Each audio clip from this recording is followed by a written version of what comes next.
ఉంటుంది. For example, ఉదాహరణకి if you take the speech, ఉదాహరణకి మాట విషయమే చూసుకోండి.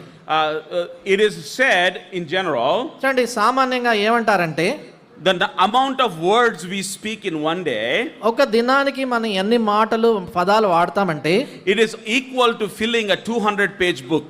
200 పేజీల పుస్తకాన్ని నింపితే ఎన్ని మాటలు ఉంటాయో అన్ని పదాలు మాట్లాడతామంట మనం. So every one of us, కనుక మనలో ప్రతి ఒక్కరము we are writing a 200-page book every day by the words that we speak. మనం మాట్లాడేటువంటి మాటలు పదాల ద్వారా ప్రతి దినాన్ని కూడా 200 పేజీల పుస్తకం రాస్తున్నట్లు. We don't think about it. అసలు మనం దాని గురించి ఆలోచన చేయము. Words sometimes just flow out of our mouths. కొన్ని పర్యాయాలు మాటలు మన నోటి నుంచి అట్లా దొర్లిపోతాయి.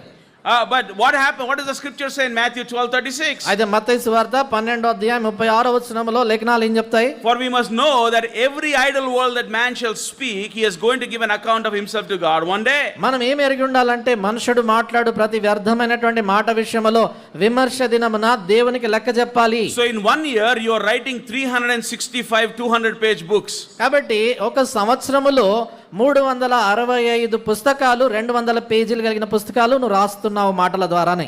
And so just imagine if you live 30 40 50 60 70 years. ఇప్పుడు ఊహించండి మీరు 30 40 70 సంవత్సరాలు జీవించారనుకోండి.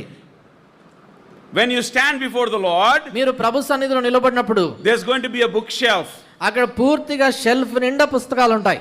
All the words that have not been confessed, A మాటలైతే ఒప్పుకోలేదో, all the careless words we have said, ఏవైతే నిర్లక్ష్యంగా మాట్లాడిన మాటలు మాట్లాడామో, all those words that we did not bring before the throne of grace to seek forgiveness, ఏ మాటలు మాట్లాడి ప్రభు సింహాసనం దగ్గరికి క్షమించమని అడగలేదో ఆ మాటలు, and God is going to hold us all to account. వీటన్నిటి గురించి దేవుడు లెక్క అడగనై ఉన్నాడు. And that is why Paul is telling Timothy, అందుకనే పౌలు తిమోతితో అంటాడు, don't demand respect because of your youthfulness. నీ యొక్క యవనమును బట్టి వేరే వాళ్ళని గౌరవం ఇవ్వద్దని వాళ్ళని అడగొద్దు.